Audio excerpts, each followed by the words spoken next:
Yes, Jamida teacher, അവിടെ മലമുകളിൽ ഒരു ദർഗയുണ്ട് എന്നാണ് അവകാശവാദം. അവിടെ സിദ്ധനായിട്ടുള്ള സിക്കന്ദർ ഷായുടെ ശവകുടീരം, അതാണ് ദർഗ ഇന്ന് ഇവർ പറയുന്നത്. പക്ഷേ യഥാർത്ഥത്തിൽ ആ സിദ്ധനെ അടക്കിയത് അവിടെയല്ല എന്നാണ് പറയുന്നത്. ഗോരിപ്പാളയത്തിലാണ് അദ്ദേഹത്തെ അടക്കം ചെയ്തത് എന്നതിന് രേഖകളും ഉണ്ട്. അപ്പോൾ മനഃപൂർവ്വം പ്രശ്നം സൃഷ്ടിക്കാൻ തന്നെയല്ലേ ഇപ്പോൾ മൃഗഹത്യയും മറ്റ് നടപടികളുമായിട്ടൊക്കെ ഇപ്പോൾ രംഗപ്രവേശം ചെയ്തിരിക്കുന്നത്.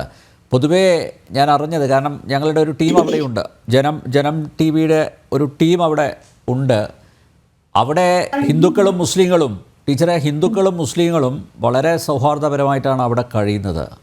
ആ ഒരു അന്തരീക്ഷം ഇല്ലാതാക്കാൻ ഒരു പറ്റം ജിഹാദികൾ, ഞാൻ നേരത്തെ പറഞ്ഞതുപോലെ ഇരുട്ടിൻ്റെ ശക്തികൾ, അവർ അതിൽ കയറി ഇപ്പോൾ പ്രശ്നം ഉണ്ടാക്കാൻ ശ്രമിക്കുകയാണ്.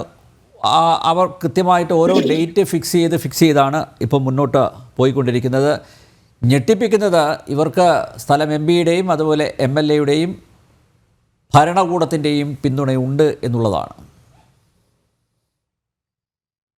ഇപ്പോ ഒരു മധുരയുടെയും അതല്ലെങ്കിൽ ഒരു കാശി, ഒരു രാമേശ്വരം, ഒരു വഖഫ്, അതല്ലെങ്കിൽ ഒരു മുനമ്പം, ഒരു തിരുച്ചെന്തുറൈ, ഇതിന്റെ മാത്രം വിഷയമല്ല ശരിക്കു പറഞ്ഞാൽ ഇത്. ഈ ലോകം മുഴുവനും ഇസ്ലാമിന്റെ കാൽക്കീഴിൽ കൊണ്ടുവരുന്നതിന് വേണ്ടി പ്രത്യേകമായിട്ടുള്ള ചില അജണ്ടകൾ ഇവർ നടപ്പിലാക്കിയിട്ടുണ്ട്. അതുകൊണ്ടാണ് ഈ വളരെ ചെറിയ ഒരു പക്ഷം ആളുകള് ഇസ്ലാമിക രാഷ്ട്രം സ്ഥാപിക്കണം, ഇവിടെ ക്ഷേത്രങ്ങൾ വേണ്ട, ഇവിടെ ചർച്ചുകൾ വേണ്ട, ഇവിടെ മസ്ജിദുകൾ മാത്രമേ വേണ്ടൂ എന്നുള്ള ഒരു അജണ്ടയുടെ ഭാഗമായി ഇവരിങ്ങനെയൊക്കെ ചെയ്തു കൂട്ടുമ്പോൾ ഭൂരിപക്ഷം വരുന്ന ഇസ്ലാം മത സംഘടനകൾക്ക്, മതമൗലികവാദ നേതാക്കന്മാർക്ക് സംസാരിക്കാൻ പറ്റാതായി പോകുന്നത് അവരും ഇവരും ചിന്തിക്കുന്നതും പ്രവർത്തിക്കുന്നതും ഒക്കെ ലക്ഷ്യം വെക്കുന്നതും ഒക്കെ തത്തുല്യമായതുകൊണ്ടാണ്. നമ്മൾ മെക്സവിനെ സംബന്ധിച്ച് കണ്ടതാണ്, വഖഫിനെ സംബന്ധിച്ച് കണ്ടതാണ്, CAA വിഷയത്തിൽ, ഏക സിവിൽ കോഡ് വിഷയത്തില്, ഇതിന്റെ ഒക്കെ സംഭവം വരുമ്പോൾ ആരൊക്കെയാണ് ഇതിനെ എതിർക്കുന്നത് എന്നൊന്ന് ചിന്തിച്ചു നോക്ക്. ഇപ്പോ മധുരയിലെ ഒരു ഹൈന്ദവ വിശ്വാസികൾക്ക് നേരെയാണ് ജിഹാദികൾ കടന്നു കയറിയത്. ഈ ജൂതനുണ്ടാക്കിയ സോഷ്യൽ മീഡിയയുടെ ഇൻഫ്ലുവൻസ് കാരണം തന്നെ ജനങ്ങൾ വലിയ ഒരു പരിധി വരെ ഈ രാജ്യത്ത് നിന്ന് എന്താണ് നടക്കുന്നത് എന്നതിൽ കൃത്യമായിട്ടുള്ള ബോധ്യം അവർക്കുണ്ട്. ഇനിയെങ്കിലും നമ്മൾ ഈ വിഷയത്തെ സംബന്ധിച്ച് പ്രതികരിച്ചിട്ടില്ലെങ്കിൽ അനിക്സ്പ്രേയുടെ പരസ്യം പോലെയായി പോകും ഈ സ്വതന്ത്ര ഭാരതത്തിൽ നമ്മൾ എന്നുള്ള നല്ല ഒരു ബോധ്യം അവർക്ക് കിട്ടിയിട്ടുണ്ട്.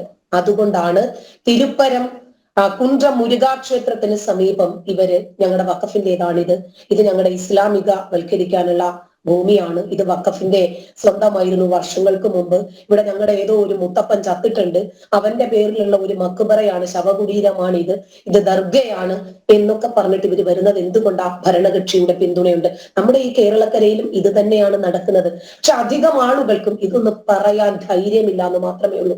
ക്ഷേത്രത്തിന്റെ ഭൂമി എവിടെയൊക്കെ ഉണ്ടോ അവിടെ ഒക്കെ കയ്യേറ്റം ചെയ്യാൻ ഇവർ എന്തുകൊണ്ടാണ് ശ്രമിക്കുന്നത്?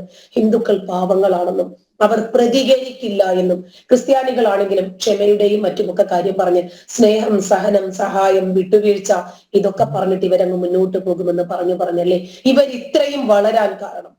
എന്തായിരുന്നാലും ആ നാട്ടിലെ ജനങ്ങൾക്ക് കുറച്ചുകൂടി ബോധം ഉണ്ടായിരുന്നത് കൊണ്ട് അവർ ശക്തമായി പ്രതിഷേധിച്ചു. സംഭവം നടന്നു കഴിഞ്ഞിട്ട് പ്രതിഷേധിക്കുന്നതിനേക്കാൾ നല്ലത് അതിന്റെ തുടക്കത്തിൽ തന്നെ നമ്മൾ പ്രതിഷേധിക്കുന്നതാണ് എന്ന് അവർ മനസ്സിലാക്കി. ഇവര് പ്രതിഷേധിച്ചപ്പോ എന്ത് സംഭവിച്ചു? ആ പ്രദേശത്ത് ഒരു അനക്കമുണ്ടായി, നിരോധനാജ്ഞ വരെ ഉണ്ടായി.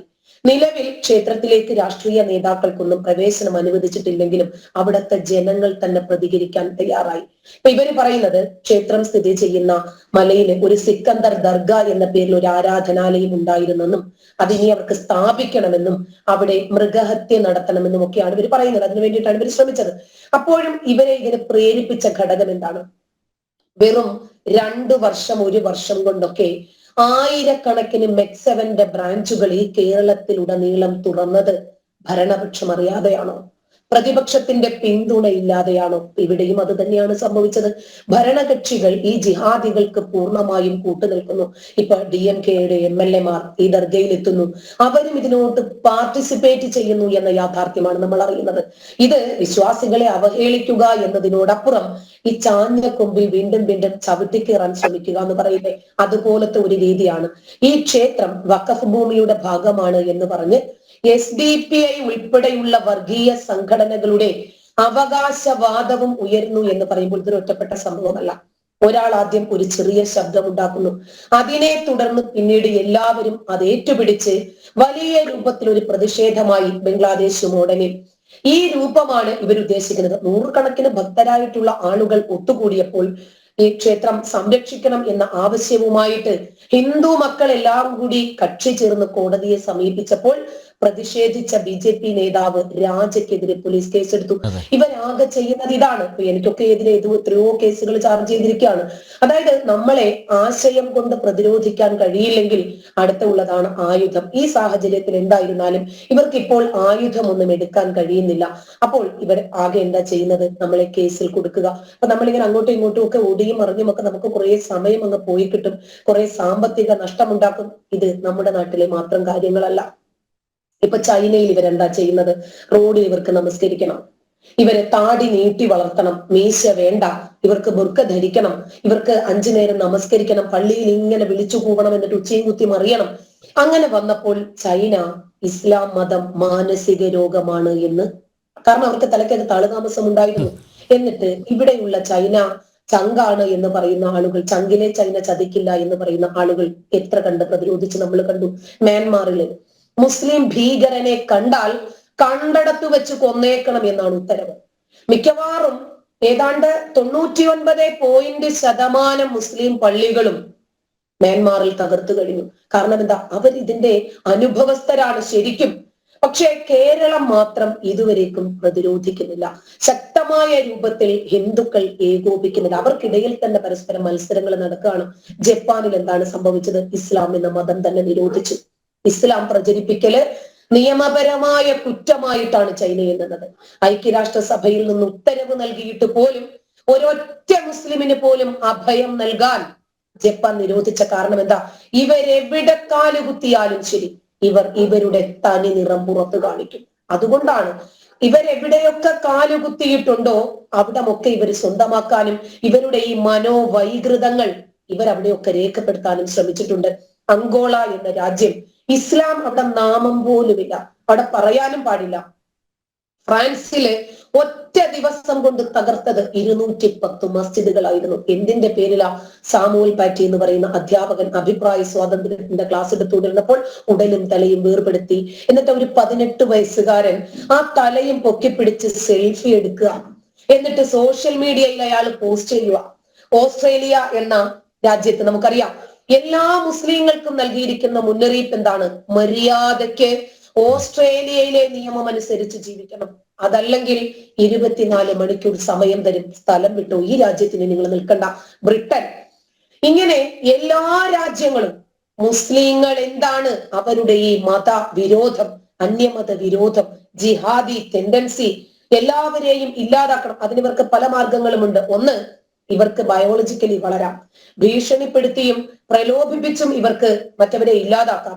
2, അന്യമതസ്ഥരെ മുഴുവനും നമ്മൾ തന്നെ ഇല്ലാതാക്കിയാലും ഇവർക്ക് വളരാം. ഇങ്ങനെ പല രാജ്യങ്ങളിലും ഇവരെ ബഹിഷ്കരിച്ചു കൊണ്ടിരിക്കാൻ എന്താണ് കാരണം? അമേരിക്കയുടെ എയർപോർട്ടിൽ തന്നെ നമുക്കറിയാം പിന്നെ ടൈറ്റ്സ് ഒക്കെ അഴിച്ചെടുക്കുന്നത് ഷാരൂഖ് ഖാൻ ആണെങ്കിലും അസം ഖാൻ ആണെങ്കിലും അബ്ദുൽ കലാം അടക്കം, APJ അബ്ദുൽ കലാം സർ അടക്കം ഇതിനകത്ത് പെട്ടുപോകുവാണ്. കാരണം ഇവര് കാരണമാണ് എന്ന വസ്തുത അവർക്ക് അറിയുന്നത് കൊണ്ടാണ് ശബ്ദം ഉണ്ടാകാത്തത്. ഇസ്രായേൽ ഇസ്ലാമിന്റെ മുഖ്യ ശത്രുവാകുന്നത് എന്തുകൊണ്ടാ? ജൂതരാഷ്ട്രമായതുകൊണ്ടാ. ശ്രീലങ്കയില് ഇങ്ങനെ നോക്കിയാല് എല്ലായിടത്തെയും ഏകദേശം അവസ്ഥ അത് തന്നെയാണ്. ഇനി പാകിസ്ഥാൻ ഷിയ സുന്നികളുടെ പേരിൽ എല്ലാ വർഷവും കലാപങ്ങൾ. പാകിസ്ഥാനിൽ ഓരോ വർഷവും ശരാശരി 4000-ഓളം ഷിയാക്കളും അഹമ്മദിയാക്കളും കൊല്ലപ്പെടുന്നു. 2 കൂട്ടരും ഇസ്ലാം മതവിശ്വാസികളാണ്. 2 പേരും പരലോകത്തില് 72 മാറിടം തൊടുത്ത ഹൂറികൾക്ക് വേണ്ടിയും മധ്യപ്പുഴയിൽ നീന്തി ചാവാൻ വേണ്ടിയിട്ടും കാത്തിരിക്കുന്ന ആളുകളാ. അഫ്ഗാനിസ്ഥാനിൽ ദിവസവും ബോംബ് സ്ഫോടനങ്ങൾ, നിരപരാധികളായ മുസ്ലിങ്ങളുടെ മരണം. പള്ളികളിൽ പോലും മനസമാധാനത്തോടുകൂടി അവർക്ക് നമസ്കരിക്കാൻ സാധിക്കുന്നില്ല. ഇങ്ങനത്തെ സാഹചര്യത്തിൽ എല്ലാ ലോകരാജ്യങ്ങളും ഇസ്ലാം മത രാജ്യങ്ങൾ അടക്കം, ഇറാഖിലും ഇത് തന്നെയാണ് നടക്കുന്നത്. ഷിയ സുന്നി പോരാട്ടവും ബോംബ് സ്ഫോടനങ്ങളും. ഇറാനിൽ എന്താണ് നടക്കുന്നത്? സുന്നികളും ഷിയാക്കളും തമ്മിലുള്ള പ്രശ്നം. സൗദി അറേബ്യയെ പോലും അവർ അടുപ്പിക്കുന്നില്ല. ലിബിയയിൽ ദിവസവും ബോംബ് സ്ഫോടനങ്ങൾ. ഏത് ഇസ്ലാമിക രാജ്യത്താണ് സമാധാനമുള്ളത്? അതുപോലെ 2047 ഇസ്ലാം മത രാജ്യമാക്കി ഇന്ത്യയെ മാറ്റുന്നതിന് വേണ്ടി ഇവർക്ക് ഒരുപാട് സംവിധാനങ്ങളുണ്ട്, ഒരുപാട് മാർഗങ്ങളുണ്ട്. 6-ാം നൂറ്റാണ്ടിലെ കാട്ടറബി ഹലാൽ തുപ്പൽ വിജ്ഞാനം നമ്മൾ കണ്ടതാണ്. ഇപ്പോ റഫീഖ് സലഫിയെ പോലെയുള്ള ആളുകൾ പറയുന്നു പ്രവാചകന്റെ തുപ്പലിൽ മഹാത്മ്യമുണ്ട്, മലവും മൂത്രവും കിട്ടാത്തത് ഭാഗ്യം.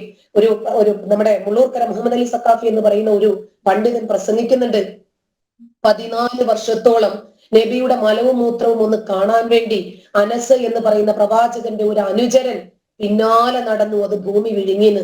അത് കിട്ടിയിരുന്നെങ്കിൽ അതും ഇവര് നാളെ എന്തെങ്കിലും മഹത്വമുള്ള ഒരു പാനീയമാക്കി മാറ്റുമായിരുന്നു, സംശയമൊന്നുമില്ല. അപ്പൊ ഇത്രയൊക്കെ ഉള്ളൂ ഇവരുടെ ബുദ്ധി. ഈ രൂപത്തിൽ ചിന്തിക്കാനും ഈ രൂപത്തിൽ പ്രവർത്തിക്കാനും ഇവിടെ നല്ലൊരു വിഭാഗം ഇസ്ലാം മതവിശ്വാസികളുണ്ട്.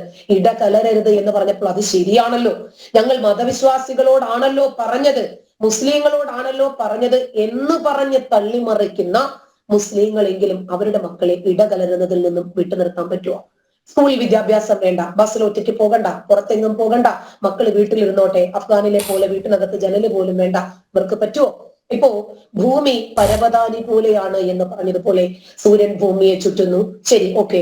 ചന്ദ്രനെ 2ആയിട്ട് പിളർത്തി സൂര്യനെ പിളർത്താൻ വേണ്ടിയിട്ട് അങ്ങോട്ട് അടുക്കാൻ പറ്റിയില്ല. ഇതൊക്കെ വിശ്വസിക്കാൻ ഇവിടെ ആളുണ്ട്. ബുറാക്ക എന്ന കോവർ കഴുതയിൽ കയറി 7-ാം ആകാശത്തിനപ്പുറത്തേക്ക് പോയിട്ട് വന്നു. സ്വർഗത്തിലെ 72 ഹൂറി, 28ഓളം കുണ്ടന്മാര്, കള്ള്, പൊരിച്ച മീനിന്റെ കരള്, കട്ടിത്തേന്, ഇതൊക്കെ പറഞ്ഞ് വിശ്വസിക്കുന്ന കുറെ ഡോക്ടർമാരും എഞ്ചിനീയർമാരും ഒക്കെ ഈ മുസ്ലിം വിഭാഗത്തിൽ ഉണ്ടെന്ന്. വിദ്യാഭ്യാസവും വിവരവും രണ്ടും രണ്ടാണ്. വിദ്യാഭ്യാസം ഉണ്ടെന്ന് കരുതി വിവരമുണ്ടെന്ന് കരുതി അവർക്ക് വിദ്യാഭ്യാസം ഉണ്ട് എന്ന് നമ്മൾ വിശ്വസിക്കരുത്. 1.5 കോടി വരുന്ന യഹൂദനെ 200 കോടി വരുന്ന മുസ്ലിങ്ങൾ കൊന്നാലേ ലോകാവസാനം വരത്തുള്ളത്രേ. എന്നാലേ അവർ ഉദ്ദേശിക്കുന്നത് പോലെ ഇസ്ലാമിക ലോകം സ്ഥാപിക്കാൻ പറ്റത്തുള്ളത്ര. ഇപ്പോൾ ഉള്ള 600ഓളം കോടി കാഫിറുകളെ, കുഫാറുകളെ കൊന്ന് പടച്ചോന്റെ ദീന് ലോകം മുഴുവനും വ്യാപിപ്പിക്കണം. എങ്ങും അല്ലാഹു അക്ബർ എന്നുള്ള ഒരു ധ്വനി മാത്രമേ മുഴങ്ങാൻ പാടുള്ളൂ. അല്ലാഹു അക്ബർ, എന്റെ പടച്ചവനാണ് ഏറ്റവും വലിയവൻ.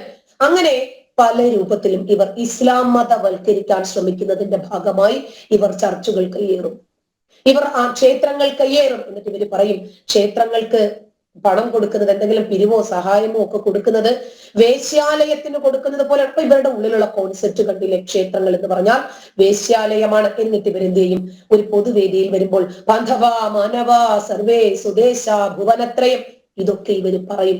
ഇവരുടെ ശരിയായ രീതി അറിയണമെങ്കിൽ ജോസഫ് മാഷിന്റെ ഒക്കെ കാര്യം നോക്കാം, എത്ര പേര് പ്രതികരിച്ചു. ജോസഫ് മാഷിന്റെ വിഷയമൊക്കെ നമ്മൾ ദിനപ്രതി കണ്ടുകൊണ്ടിരിക്കുന്നതാണ്.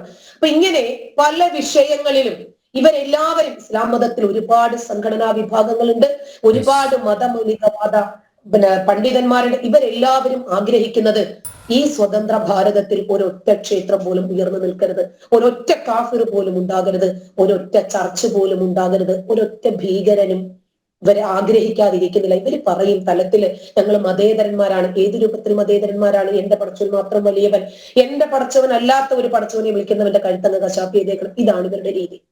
യെസ്.